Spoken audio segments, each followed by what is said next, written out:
Entonces, primero que todo, es importante entender que los microorganismos patógenos, como se los decía hace un rato, son todos aquellos que pueden causarnos enfermedades o infecciones, ¿sí? Le causan enfermedad o le causan una infección al organismo en el que se encuentra. Ahora, organismos no somos solamente nosotros. Organismos podemos hablar de las plantas, podemos hablar de los mismos microorganismos, porque hay algunos de estos microorganismos patógenos que tienen la capacidad de afectar otros microorganismos, ¿sí? Otros microorganismos, como por ejemplo en el caso de los virus. Lo que pasa es que los virus, como son tan pequeños, ¿m? Como son tan pequeños, ellos fácilmente pueden estar afectando otros microorganismos, como por ejemplo una bacteria. Un virus puede atacar y destruir una bacteria, ¿sí? Puede generar un daño, una lisis en la membrana bacteriana y ser eliminada la bacteria. Entonces, no solamente esas infecciones o esas enfermedades nos afectan a nosotros como seres humanos, sino que también van a afectar a otros organismos. Sí, Ronald, hay que copiar esta definición. Por cierto, no me contestaste el llamado a lista, pensé que no estabas en clase. Bueno, los microorganismos patógenos, entonces, principalmente, ¿cuáles son? Las bacterias. ¿M? No todas las bacterias son patógenas. De hecho, la mayoría no lo son, pero hay bacterias patógenas. Ah, qué pena, no vi, la verdad. En segundo lugar, perdón, los virus. Los virus tienen también, eh, de hecho, ellos sí son solamente patógenos. No tenemos virus beneficiosos.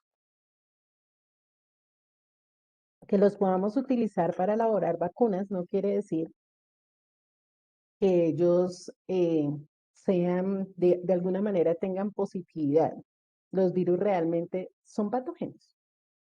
Los protozoos los vamos a encontrar principalmente en aguas contaminadas. Y la mayoría de enfermedades causadas por los protozoos se van a enfocar en nuestro sistema digestivo, ¿sí? Porque es ahí donde llegan cuando se consumen alimentos que están o lavados con aguas que no son las apropiadas o que de pronto o que han tenido alguna interacción con esas aguas contaminadas. Aparte de los protozoos, como están allí, pueden ser transmitidos a partir de vectores como los mosquitos, los zancudos, ¿cierto? Los mosquitos como el anófeles, como estos que transmiten ciertas enfermedades que son por protozoos. Los hongos también algunos hongos son patógenos. Casi siempre las enfermedades producidas por hongos se enfocan en la piel y en los pulmones, en el sistema respiratorio.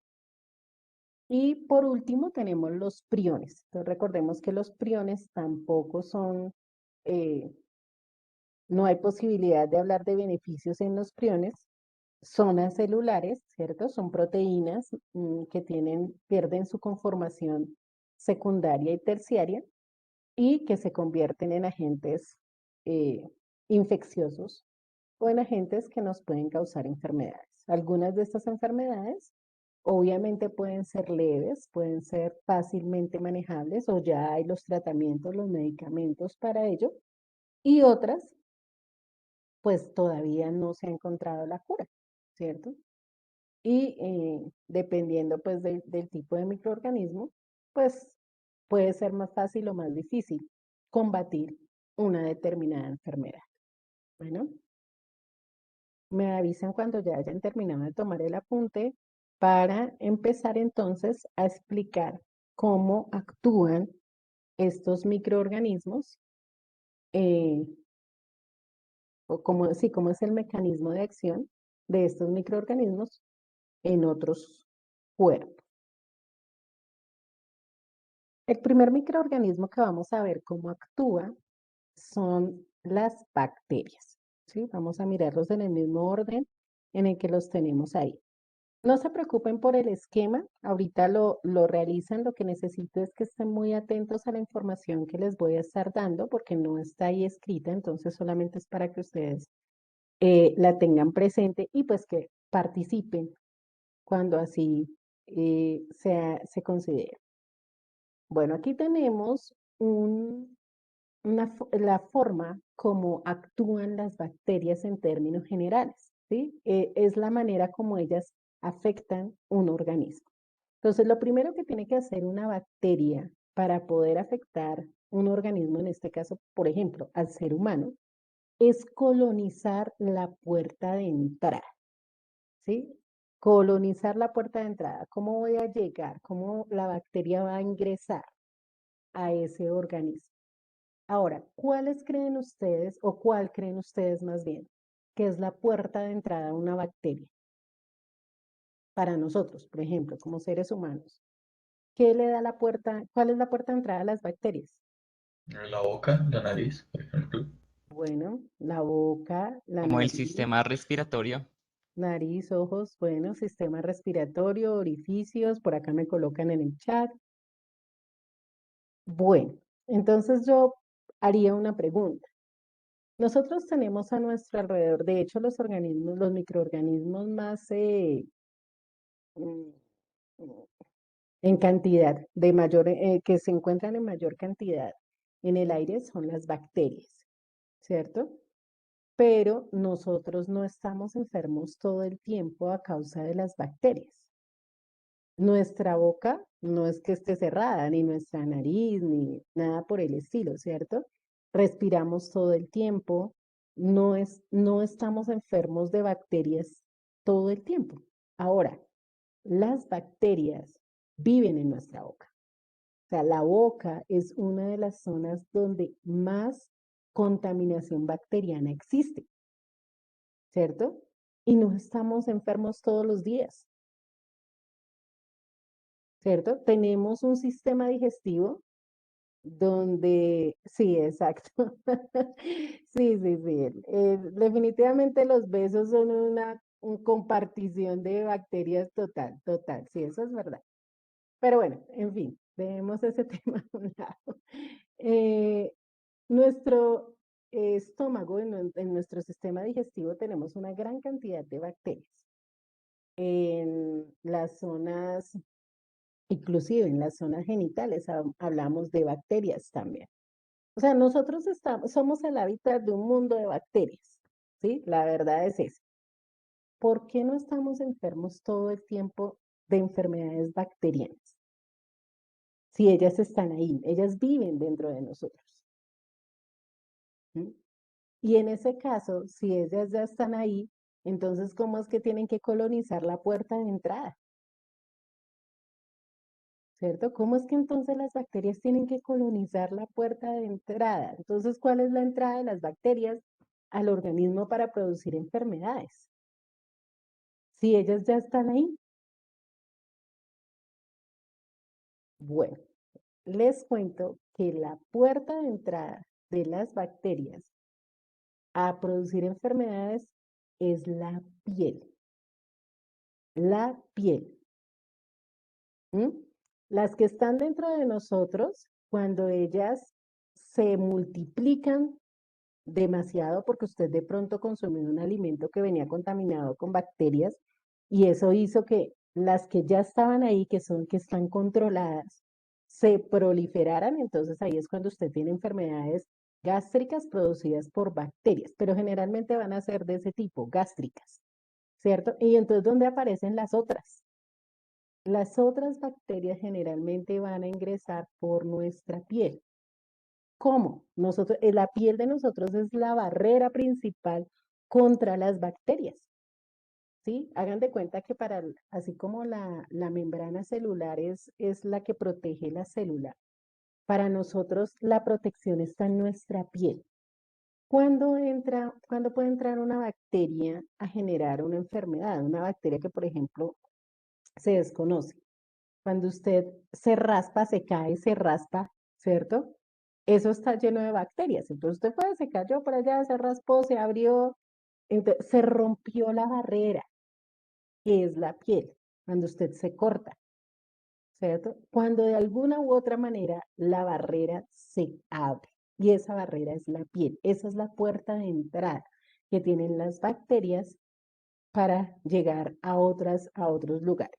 ¿Listo? Entonces, usted se raspó, se limpió, se lavó, pero resulta que en ese proceso ya las bacterias empezaron a hacer su trabajo. ¿Listo?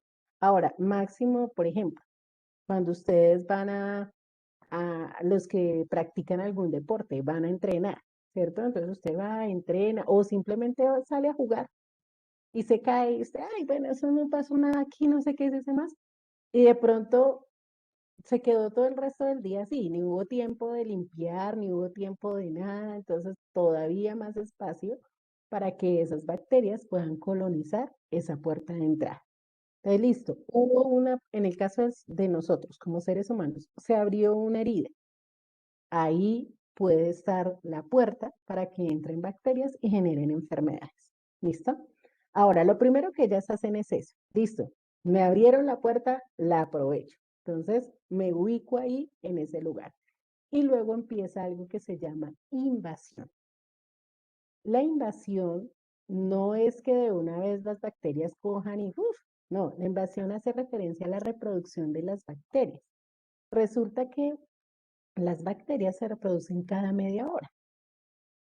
Entonces, pongamos el caso de que usted se cortó y entonces el instrumento con lo que haya sido que se haya generado la cortadura tenía bacterias. Entonces, las bacterias llegaron, colonizaron el lugar y empiezan a reproducirse. Ahora, a uno no lo contamina una bacteria, ¿cierto? No una pequeña bacteria, no, generalmente ya están ellas en colonias. Entonces, por ejemplo, en una colonia ya hay un montón de bacterias y a la media hora son el doble y a la hora ya son 4 veces lo que había al inicio y así sucesivamente. Por eso es que cuando, por ejemplo, usted se come un alimento que está contaminado, que ya tiene algún índice de bacterias, a la hora el dolor de estómago es bravo, porque usted ya tiene 4 veces las bacterias que se comió. Entonces, ese es el proceso de invasión, que ellas empiezan a reproducirse y a reproducirse. Hagan de cuenta que si estuvieran formando un ejército, pues entonces cada vez fueran más y más y más. ¿Listo? Luego viene otro proceso que se llama diseminación. ¿A qué les suena eso como de diseminación? ¿Quién me cuenta? Que se comienzan como a esparcir por todos lados. Exacto, muy bien, Samuel, perfecto. Entonces empiezan a viajar por el torrente sanguíneo. Cuando ya son suficientes, empiezan a viajar y la sangre, pues es el espacio que ellas utilizan para movilizarse y también la linfa. La linfa es parte del sistema inmune, ¿sí? Entonces ellas viajan, viajan por la sangre, viajan por la linfa y si no encuentran mecanismos de defensa que las detengan, pues ellas van a poder superar esos mecanismos de defensa, ¿sí? Si ellas son muchas y los mecanismos de defensa son pocos, por ejemplo, cuando la persona acaba de salir de una enfermedad, entonces se vuelve, en ese momento es blanco fácil de las bacterias. ¿Por qué? Porque el sistema inmune está débil. El sistema inmune estuvo combatiendo una enfermedad, entonces está débil, no se ha fortalecido. Y eso puede hacer que, por ejemplo, unas determinadas bacterias superen esos mecanismos de defensa. ¿Qué es superar los mecanismos de defensa? Que, que simplemente no encuentra el organismo cómo defenderse frente a la cantidad de bacterias que ha ingresado. ¿Mm?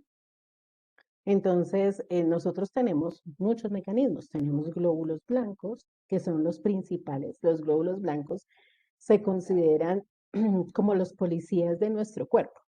Entonces, ellos son los que detectan un microorganismo patógeno e inmediatamente la primera acción es una acción de fagocitosis. Ellos lo que hacen es comérselas, ¿sí? Comerse los microorganismos y degradarlos al interior, ¿cierto? Se degradan al interior de los glóbulos blancos y listo, desaparecieron. Pero resulta que a veces no. A veces los glóbulos blancos están bajos, a veces las plaquetas están bajas, que las plaquetas generalmente lo que ayudan es en procesos de cicatrización. Entonces ellas hacen que rápidamente, si usted se cortó, se forme rápido la cicatriz, o si usted se raspó y se forma la costra y todo eso, esas son las plaquetas, ¿sí? Ellas se encargan de hacer eso para efectivamente cerrar la barrera, porque eso es lo primero que hace el organismo, cierra la barrera ahí para que no se vaya a contaminar. Pero resulta que a veces pasa, llegan las bacterias, el sistema inmune está bajo y superan los mecanismos de defensa. Cuando las bacterias superan el mecanismo de defensa, el cuerpo a usted le avisa. ¿Y cómo le avisa? Le da fiebre, ¿cierto? Y entonces le está diciendo pilas, hay una infección, ¿cierto? A veces cuando como la fiebre es general, uno no sabe exactamente en dónde, pero la otra forma en la que el organismo puede mostrar dónde está generándose la infección es a través de los ganglios. Los ganglios linfáticos son como las centrales de defensa del cuerpo, donde se maneja todo el sistema. Entonces, el ganglio se inflama. Cuando usted le dé una gripa, cuando usted le dé una afectación, por ejemplo, en su garganta, tóquese aquí, en los dos extremos, y se va a dar cuenta, en esta zona, ahí están los ganglios. Entonces, cuando usted no tiene nada, usted no lo siente, no lo siente. Cuando usted está enfermo, y sobre todo si es de aquí a nivel de la garganta, tóquese los ganglios y se va a dar cuenta que están inflamados, ¿sí? Y eso le está diciendo a usted, hay una infección. Los ganglios se inflaman. ¿Sí? Cuando son infecciones de enfermedades muy fuertes, como por ejemplo el caso de un cáncer, se dice que los ganglios se infartan. O sea, se infartan es que se inflaman a tal punto que quedan como bolas, parece que usted tuviera paperas, ¿sí?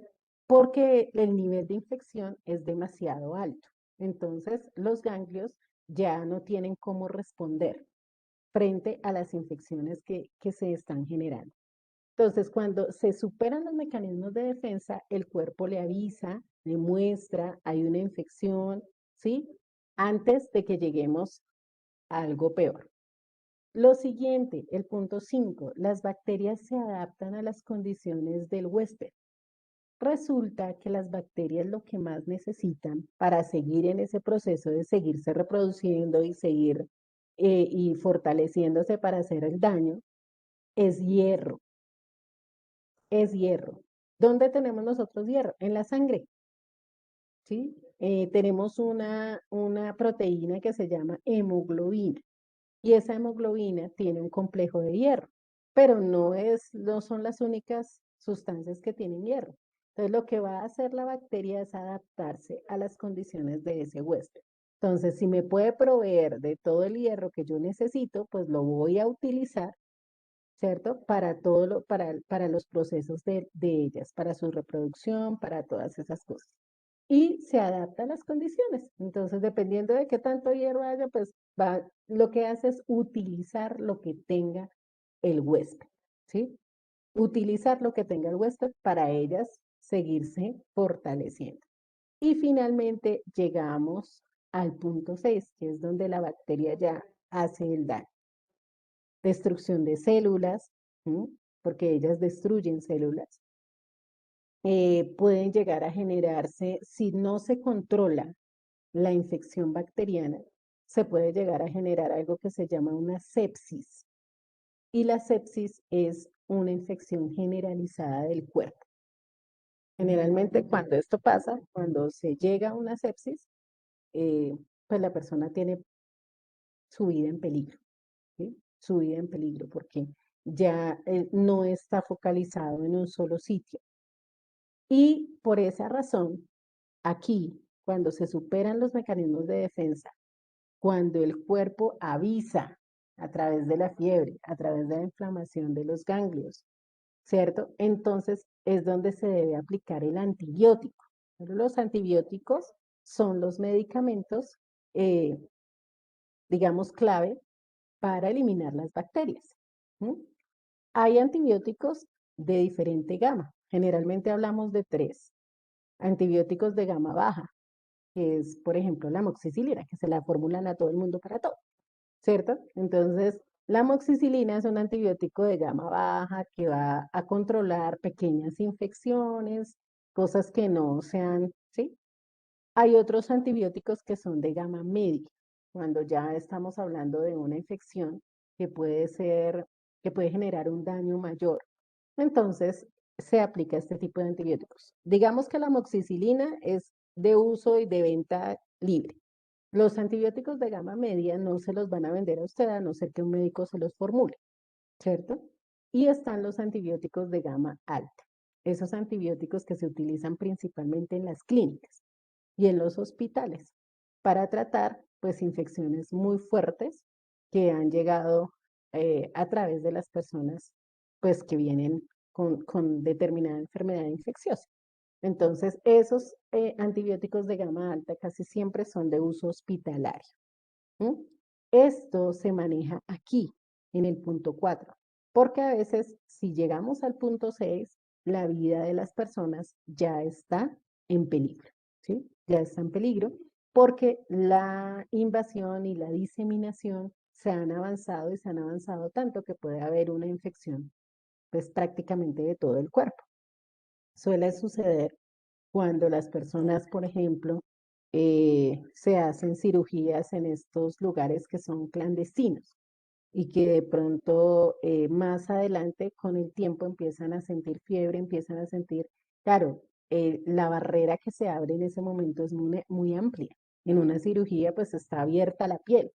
Entonces, si no hay las condiciones de aseo necesarias, de esterilidad necesarias, pues la persona va a quedar totalmente infectada. Si salga consciente y todo de la operación, va a quedar infectada.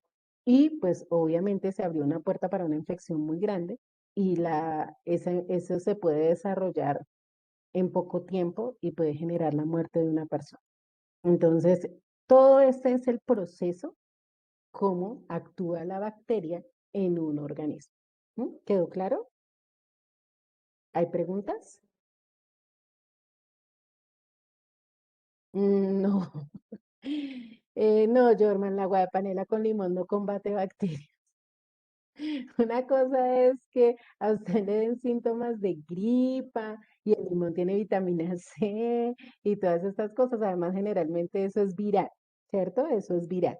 Pero no, las bacterias, si usted tiene una infección bacteriana, sí o sí si el organismo la puede controlar. A veces usted ni siquiera se da cuenta que una bacteria le ingresó al organismo, porque si llega un glóbulo blanco y se la traga, pues se acabó, ¿cierto? Usted ni siquiera se enteró, ni se enfermó, ni hubo síntomas, ni hubo nada, porque su sistema inmunológico es bueno, ¿sí? Entonces, rapidito salió del problema.